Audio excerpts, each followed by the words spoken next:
আর মার কথা হচ্ছে জায়ান খেয়ে একটু শোবে, মানে ওর হাতে দিবে আর কি। তো এখানে সব বাটা মশলা, মানে মরিচটাও কিন্তু বাটা, একদম শুকনো মরিচটা একদম ঝাল ঝাল করে। ওই যে আমি বললাম আমার পছন্দের মা রান্না করে, মানে সে জানে যে তার ছোটো মেয়ে একদম ঝাল ঝাল সব কিছু পছন্দ করে, তো মা ঝাল ঝাল করে রান্না করবে।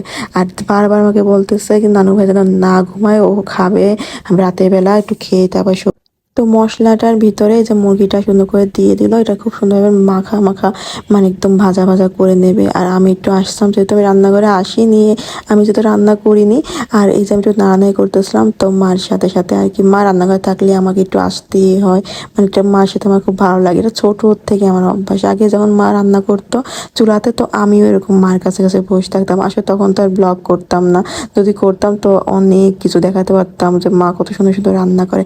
আর মার হাতে সব রান্নাই মজা, মানে যে খাবে সে একবারে হলে স্মরণ করবে, এত মজা রান্না করে।